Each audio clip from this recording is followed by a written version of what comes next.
But now let's move on to the wackiness, the craziness, the insane double The or nothing. wackiness. Is I'm it that sorry. wacky? I'm sorry. A person had a flamethrower on a stage. Let's start there. WWE has had a ring of fire. That is regular. That is something normal. Did you just hear the words that came out of your mouth? That's regular. An Inferno match. Oh, an Inferno match is an Inferno match. Usually containing Undertaker or Kane. So let's just. I don't think there's been an character like Bray Wyatt. Rest in peace. Mm-hmm. So those three guys have been in those type of matches. We've had Hulk Hogan throw the flame ball in Ultimate Warriors facing Halloween Havoc 98. We also had Yokozuna do it in 93 at King of the Ring, I believe. But a flamethrower, Anarchy in the arena match, FTR, Darby Allin, Bryan Danielson versus the Young Bucks Okada, Jack Perry. I'll let you guys lead the charge on here because I just saw highlights and I'm like, this shit is crazy. That's the perfect way to describe it, Daniel. This shit was crazy. That's what we saw. That match was just the next level. I mean, there are so many spots that we could talk about how crazy and wacky it was. But my one critique of the match, and I'm not sure if AEW's production has gotten to that point yet. I just didn't like how they just did they switched so much in between the fights in between people. There was one point where they had like a quad camera shot when they had all the fights going on at once, but then they took that down and then they went back to the single shots. And it's just like, yo, you guys are missing key points that are gonna matter later on in the match. And a key point was with Darby and Jack Perry when Jack Perry randomly crashed that truck. I'm thinking, well, we didn't see Darby. Did Darby get out of the way? Was Darby even there initially? You literally just see the truck crashing, and then you have to assume, okay, he was trying to hit Darby and then he missed, but you didn't see it, so you didn't know. But then. What was it? Vince McMahon crashing his car? I couldn't find the clip anywhere. When Vince is driving the car and he's just yelling, "Ah!" I think it's Triple H. I can't remember, but that's what gave me flashbacks. It gave me flashbacks to that. It gave me flashbacks to Austin getting hit with the car. It gave me flashbacks to Kevin Owens getting hit with the golf cart. Like, hey, car now. Yeah. I'm just thinking. But like that, but great spot. Whether it's Stadium Stampede, Anarchy in the Arena, man. I mean, it's AEW. It's just pretty much just a whole. But this isn't even organized chaos. I mean, it's not just the way the match started. but this was funny. The way the match even started when Darby Allin came out last and his music was playing for like the first 2 minutes. Then the Young Bucks cut them off and say, "Cut that crap off." Tell the production team to put on their music, their theme music. Then Bryan Danielson says, "Turn that shit off and play the greatest wrestling theme music of all time." And then they play the final countdown, which was Bryan Danielson's music in Ring of Honor. And I'm thinking, like, yo, Tony Khan does have billions because I'm thinking, you know how much it probably costs to get that song, Final Countdown, because that is still a well-known song that's played at basketball games, at race events. I mean, so that was funny, but then we get to the infamous flamethrower. Now, Daniel, I will say this. Now you say that it has no place in wrestling, but I'm gonna just say this, and it's not gonna mean a lot to you. Darby did introduce the flamethrower on Dynamite the Wednesday prior. So if he introduced it then, we should have known that it was gonna factor into the match. Now, if he had introduced the flamethrower at Double or Nothing, then I would be like, okay, this is stupid. It makes no sense. Why is he introducing this now? But the fact that he introduced it on Dynamite, finish. It's like, okay. It's like, okay. All right. He had it on Dynamite, so he has it now. It makes sense. First of all, we're in a match. This man's been getting his ass kicked all match, supposedly hit by a car. He finds enough strength to, first of all, put on a flamethrower. I don't know if you guys know how flamethrowers work. There's something that goes over your head, and you have to hold it. Then he has to wait for the guy to come out, and he put him on. This is insanity. This is insanity. But they were safe. Jack. Obviously the way they had planned it out. Obviously, Jack crashed the car to take him off TV. That way they could actually put all that gel on his body. That way the stunt was safe. Yeah. So they did do that, and they tried to make it safe. But I know what you're gonna say. It's not necessary. It wasn't needed.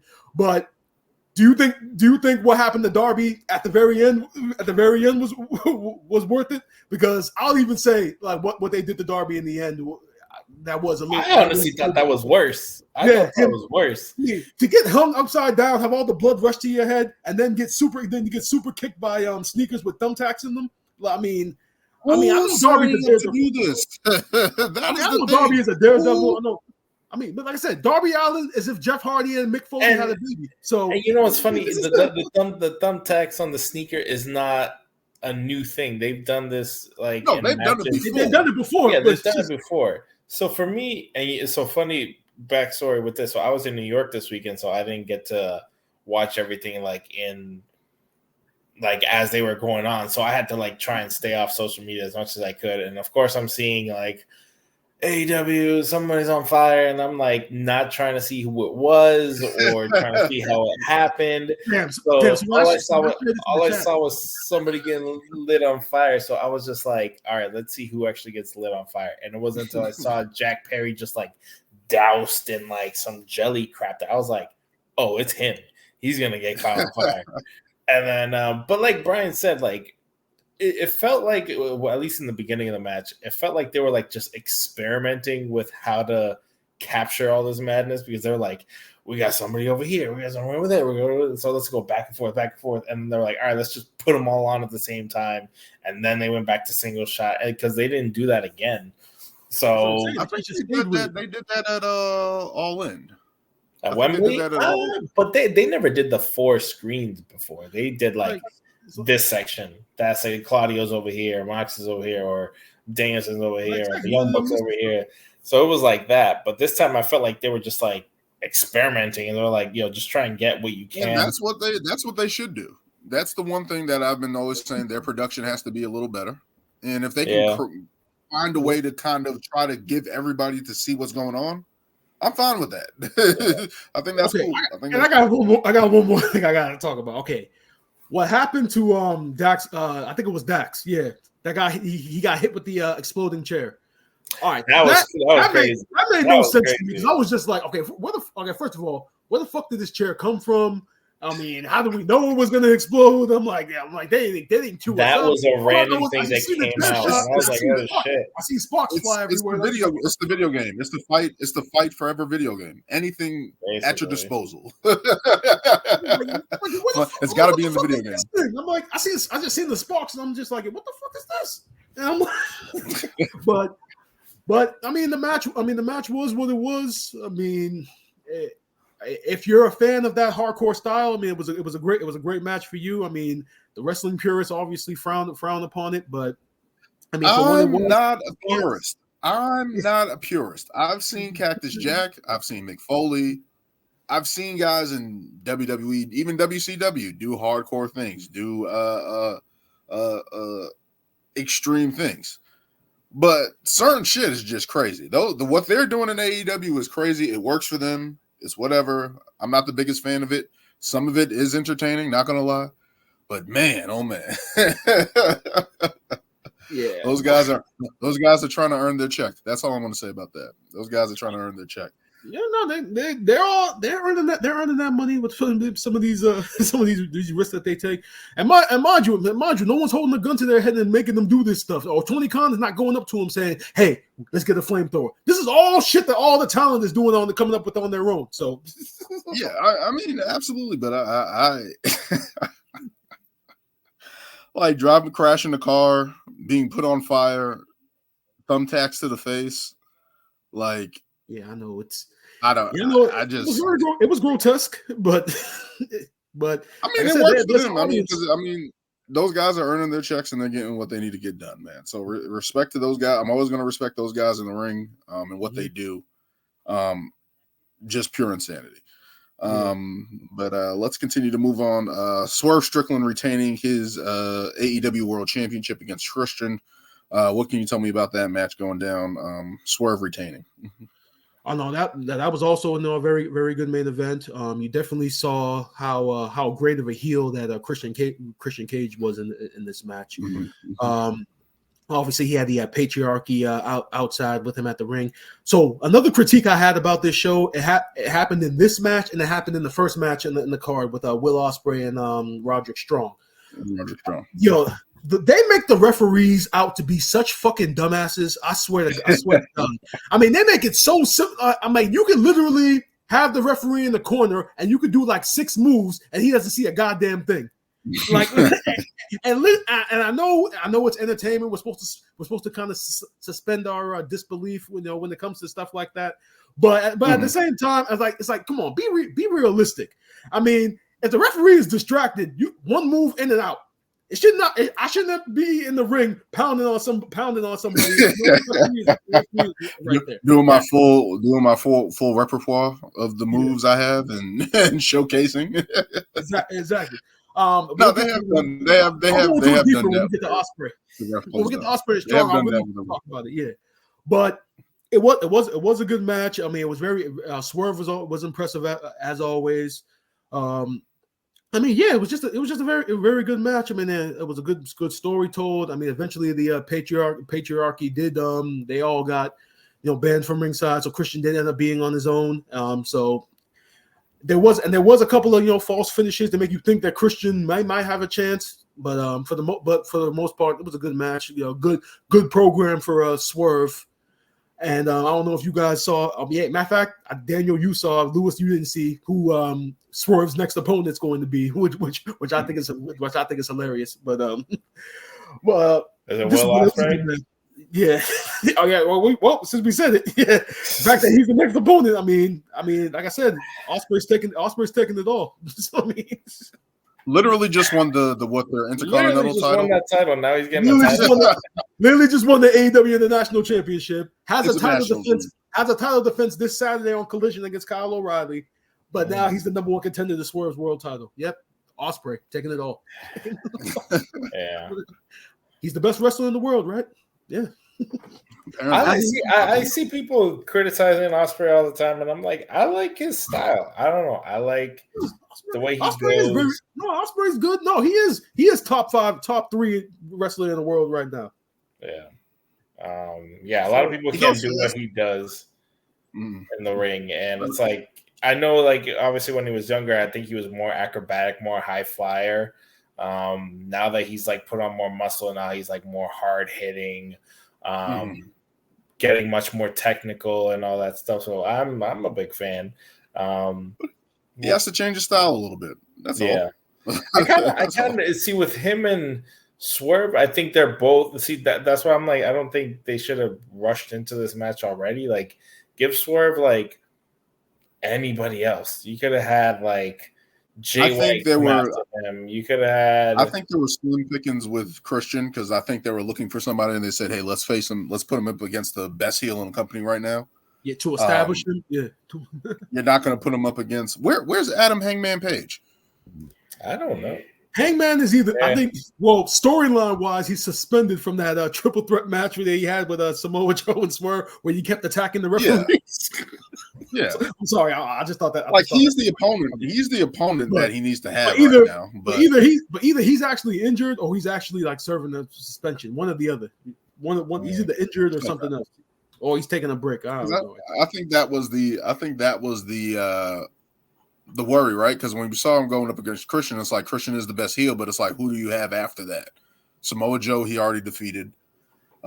Christian, he's recently just defeated. So it's like, who else is he going to face? So getting Will Ospreay, the hottest commodity coming into AEW, you set that up, I guess. But it's like, I don't know if they're going to have Swerve like try to go after the Elite or have the Elite try to go after him at some point or whatever the case may be, but I think it's a slow burn, and I think that something is going to impact both those guys from having a successful match, a decisive winner. Like somebody's going to storyline where Will Ospreay goes into his next storyline, and Swerve goes into his own storyline. I think that's what's going to cause that, so you protect both guys. But I could have also seen like what's his name, Roderick Strong could have like gone after the title. You could have, like I was saying, you could have Jay White. I mean, I know he's doing this trios thing, but it's like there's other heels that you could incorporate it into for him. Just because I think, you know, Ospreay's hot right now. He's hot right now. You know, that's like a 2 babyface versus babyface type thing. You know, you could even throw Mox in there, but I mean, I get it. Everybody's involved in their own thing, but I think for the world title picture, you know, I feel like there's other people you could have incorporated, but I don't know. All right. Let's continue on with Mercedes Moné making her AEW debut in ring. What do you guys can tell me about that match and her and Willow going at each other? What do you guys can tell me about that match? This is why. Let me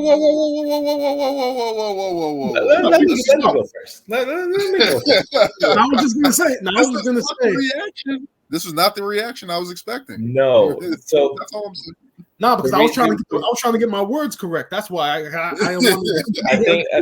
think I can comment what me and Brian I think is. Go ahead. The in-ring for this match, I thought was great.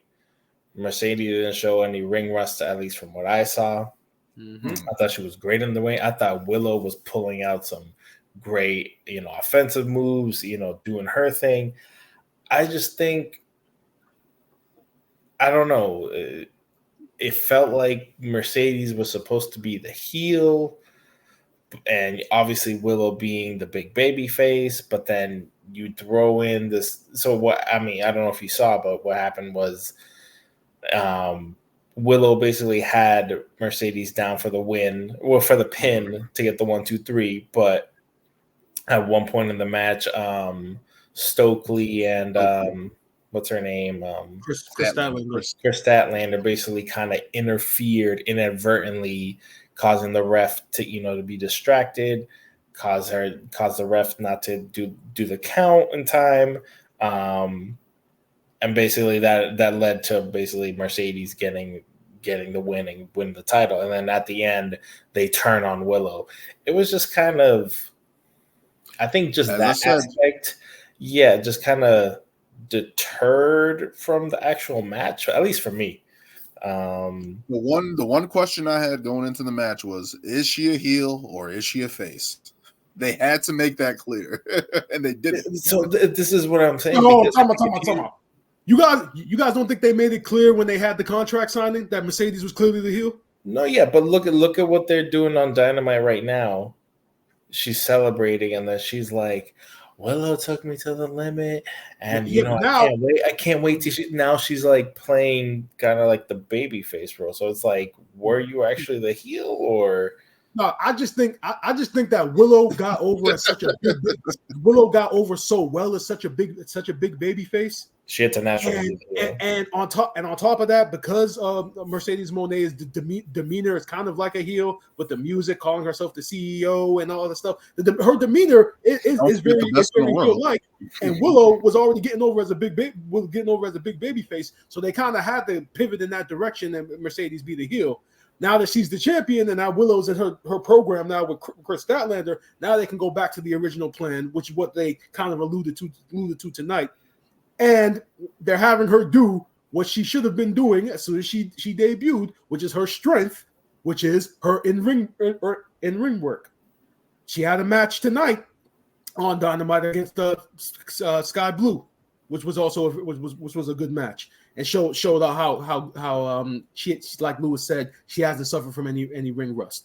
And it's funny because I actually looked at the promotional poster for this pay-per-view, and she was front and center, Mercedes. So it actually shows going into this show that this was kind of, in a way, was kind of a make or break for her.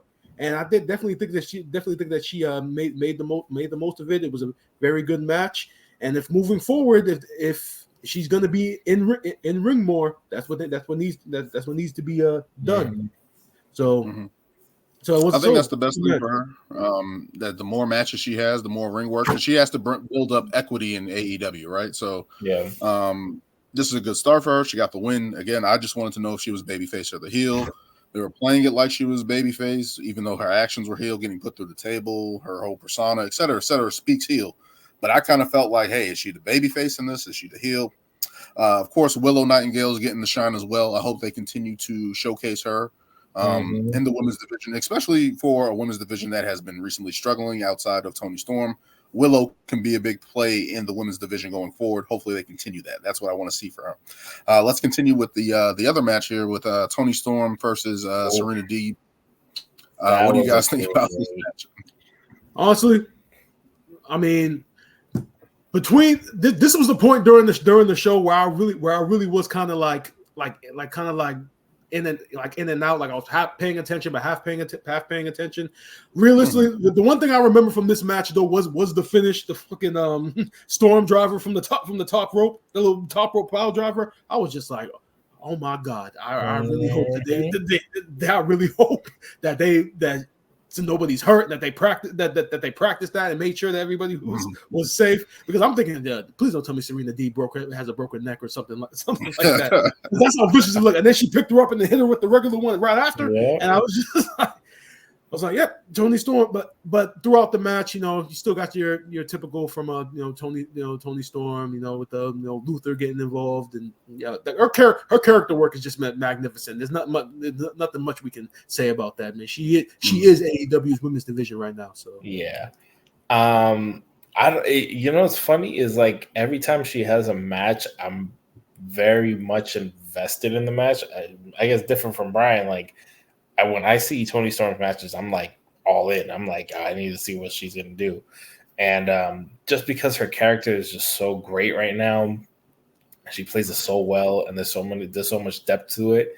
I did like how they are, I don't know, they're hinting at some stuff, because what happened in the match was her protege, I don't know the chick's name. Mariah May. Basically, because Serena Deeb had her in a hold and was like, oh, it looks like she's going to tap. Do I got to throw the towel in? It was like, what are you doing? Don't, like, why would you quit the match? Why would you throw in the towel? And, like, stopped her. And then at that point, Toni Storm rolled out and then saw the white towel, like, grabbed it out of Lucha's hand and, like, threw it. Like, don't you ever try to, like, throw in the towel for me or whatever. Basically kind of blaming him, and he's like, it wasn't me, it was her, so I don't know if they're throwing in a little monkey wrench in their like group, they're trying to stir up some issues, but I don't know. But for me, I think this one was also tough for Serena Deeb, just because I felt like it kind of reminded me of the whole why am I forgetting her name? What was her name in WWE? The sassy Southern Belle. Lacey Evans. Lacey Evans. Where they used her real life story, and were hoping, she would get that babyface reaction. And in this match, it was just all about Toni Storm, and that's what and like I feel like there was one moment where like Serena Deeb was like kind of had the upper hand, and she's looking at the crowd like, and they're all just cheering. Toni, and she's like, you know what it is? You want to know? Damn. you want to know what it is? Unless you have like an equally good character to match Toni Storm, she's gonna overwhelm that whole women's division, no matter who matches up with her. Yeah. And everyone's always gonna be cheering for Toni, because her character is so like it is timeless, that unless like you have like a Britt Baker or a Thunder Rosa or some character like to match that, she's gonna. Unless you have that, I don't even think they can impact the way the crowd feels. I don't think so. With the way Toni Storm her work. The only one that I could say, just because maybe she's been away for so long, is probably Britt Baker. I feel like is the only one who could probably have that crowd reaction. They're gonna be like, "We got Toni, we got Britt. Who are we gonna go for?" I feel like that's a star-studded match right there. I feel like Toni Storm's recent run, her ascension, her in-ring work to go with it, it's kind of just that nostalgic. Hey, you're a heel, but we like you now, and you're organically going to turn babyface. Like I think that's where that's going with that storyline. It's crazy to think of that, but that's how a lot of these things go. Like they start off as heels, it takes a wave of its own, and then eventually she's just going to have to become babyface. It's literally the like Roman Reigns like esque of a run. Like, you know, he came out a huge heel, but then you got everybody literally putting up the ones up. You know, it's like you know, you're supposed to hate this guy. He's I don't want to say it's like Austin, or Austin run, or I'm trying to think of somebody else who was just naturally a heel and then just got over. But I'm drawing a blank. Kind of like I'm gonna stick with Austin for right now. But where they're just heels, they're doing all these heel tactics, but then eventually you end up liking them. And maybe like an MJF, you know, too. Like like something esque of that. But it's just great work for her. It's kudos to her. Hopefully they can go in the right direction of that. We had Will Ospreay defeating Roderick Strong for the international championship. We had the Bang Bang Club gang, defeating Death's Triangle. Orange Cassidy defeating Trent Beretta, where Trent Beretta's maybe looking like he's going to walk away. Had Chris Jericho defeating Hook, the Learning Tree, getting some help from some new faces there for him. But ultimately, I wanted to talk about Adam Copeland performance against Malachi Black in a steel cage match. I see. Before Daniel goes, Dan, I just want to say, you're a very fucked up person. I just want to let you know because what you're laughing about is a post that I shared into the chat of what happened. And as soon as you saw it, what? Oh man!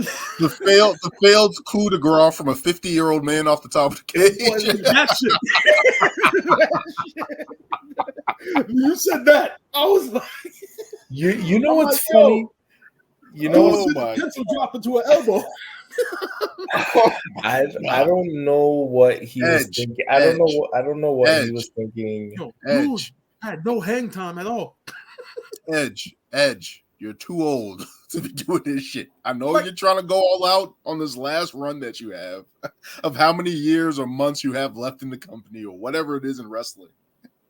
Hey, he's in the greatest shape. He's in the greatest shape of his life. All right, leave him not anymore. You know, like some of these agile guys, they do the jumps off the cage that they're like jump forward, jump like kind of like jump forward. He like jumped down, like he literally like jumped down. And I'm like, what was he supposed? You guys are saying it's an elbow drop. I'm not thinking it's not the Austin elbow drop. I'm thinking that he's going for this type of elbow drop. I think that's what he was aiming for. I don't know. Okay, so I thought that's what he was trying to do. But he couldn't. I don't think he could turn his body. When he got up there, I thought he was gonna do just a regular. I thought he was just gonna do a splash, like a frog splash or something. Yeah, regular splash. That's what he should have did. Just a regular. But you know what's funny? And like the commentary tried to justify it. They were like, "Oh, maybe he didn't go for the splash because he was covered in the barbed wire and he didn't want to land on top of the barbed wire and cut and like hurt himself." Then why go to the top of the cage? Why go on top of the cage in the first place? Psychology, people, psychology. Because it really did look like when he came down, I was like, dude, why are you fully extended? Like, that's what I'm saying. This dude literally jumped down. I thought he either like shattered his ankles or something. Because I was like, how do you come down from that height and not break like both your ankles or something?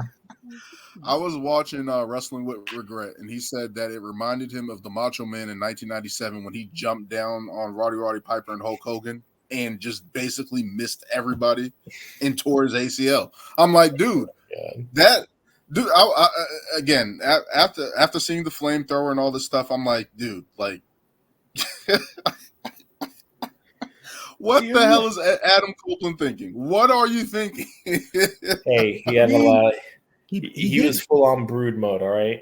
Yeah, I mean, he did post on social media that that this was pretty much a lesson learned, that like, yo, I'm 53 years old, and now I'm just now seeing what my body can and can't do, and like this was my body putting the brakes on. I'm just like, yo, I'm talking about, dude. Did you break your neck and you were out like 8 or 9 years? You were talking about the limits of your body, dude. You were out for like almost a decade because you broke your neck. That's spinal stenosis. So it's like it's just the way he went down, and I'm just like, dude, there's no way this is happening. But honestly, minus that one spot, the match was actually really good. I thought the match no. Exactly. It was a good match. He's doing good work.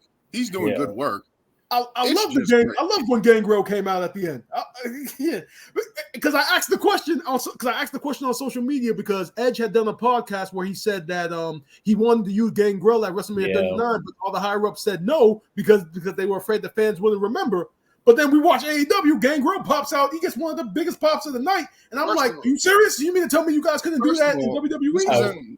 Hold on, I will say one thing: Gangrel's fangs. Them things look like they were shaved down. Like, this man used to have like full blown fangs. Now they just look like diesel chiclets or some shit like that. Yeah, man, it's tough. It's tough putting those guards in your in your mouth or whatever. I don't know how you even do that. I don't even know. But overall, Gangrel. First of all, that whole thing about not allowing. This is the thing that I always had an issue with WWE. People remember. Exactly. People know who, like Gangrel. First of all, the presence of Gangrel. First of all, I think I might have the same glasses as Gangrel right now. But the overall presence of Gangrel, the entrance of coming out the stage with the flames around him, that's memorable. The blowing the blood in the air, that's memorable. The bloodbaths, that's memorable. To the point where even WCW tried to use the bloodbath. They didn't even do it right. Like, it only works with certain people. Like, he has impactful moments, regardless of where you think he is. Like, people know who Gangrel is. Like, come on now. But no, just again, Edge just going on this reign of terror, even when he was in WWE in his last days, doing the Hell in a Cell match. How the lengths he's willing to go to put on his best performances going forward, even at age 50. Kudos to him. Hopefully he has a healthy recovery, but I just had to touch base on that because that's insanity. That pretty much sums up the night for me. Like that AEW. We do have to address one before we move on. We have to address one more thing with this show: the return of MJF. Mm-hmm. Yes. All right, because I just want to say, I mean, when Adam Cole came out, I had read the reports on social media that like they were trying to sneak MJF in. They flew him into Phoenix so he could bring him into Vegas for the show. That he may or may not be there. But as soon as Adam Cole came out, I kind of had a feeling they were headed in that direction. And and the only negative I have about it is just the fact that, damn, if Adam Cole never messed up his foot in the first place and he actually was healthy and they actually could allow this story to play out, then MJF's return would have meant so much more. But the fact that it made the impact that it did with his promo, because like he came out, crowd still popped huge. I know some people kind of forgot the story because Adam Cole has been off recovering from his injury, so they haven't really talked about the whole. This is the first time the devil had been mentioned in like months. So storyline wise, it was kind of off. But that's why I say, like, if Adam Cole was healthy, things would have been a lot better. But MJF comes out. Cuts the classic MJF promo. The only thing that I found funny, and I think Daniel, you had commented on it on the social media when MJF said, "I didn't need New Japan or Vince McMahon to be MJF." But you damn sure needed a Triple H's jacket from when he came back at the Garden, though. So I'm just saying. Literally the same jacket, the same leather arms. I'm like, oh, like this is the thing with AEW where they try to create. Again, MJF is a big star, mega star. Obviously, just signed an extension with them. They said, obviously, he's AEW. Cool. My thing is, you guys are creating your own entity. Stop mentioning WWE. Stop. Yeah. Just stop. And especially, he doesn't have a history. Man, doesn't have a history outside. Like he doesn't have a history with. So it's stop. You don't need to do that. You don't need to do that. That's all. He really doesn't need to do it, but since AEW has existed, that's kind of been like his shtick since he like joined the company. I think he even mentioned them during the first press conference they have to announce AEW. Like MJF cut a promo there too, so it's kind of been a part of the MJF character. Talk about the bidding war of 2024. Yeah, the bidding war was always a big thing. Yeah, which officially AEW won according to MJF, but definitely love. Did they? This is the thing. This is where we need a real like Woj Wojnarowski or Shams or something for WWE. I know that's Dave Meltzer and other people like that, but we need to have people that come out and say what actually happened. Like, did you even think about what happened? Because if they must have given him that, no, they had to have given him the biggest contract. And they had to have given him some type of creative control or something with his stories or whatever. I know in AEW kind of seems like everybody has some creative control, but that's not the case. They had to have given him some. You can't have 20,000. You can't have 90 Hulk Hogan's on the roster. They had to have given him something because because I know that he was thinking about WWE. I mean, he might say publicly that he wasn't thinking about it, that AEW was his home and everything, but he had to have been in the back of his mind, thinking like, look what they're doing over there. There's no Vince McMahon anymore, so I might have a little bit more input on the MJF character. So but they had to have given AEW had to have given him something. I definitely feel before he dropped that pipe bomb. He was probably definitely considering going to WWE just because, he was in the main events, but he wasn't getting the wins. And it probably wasn't until his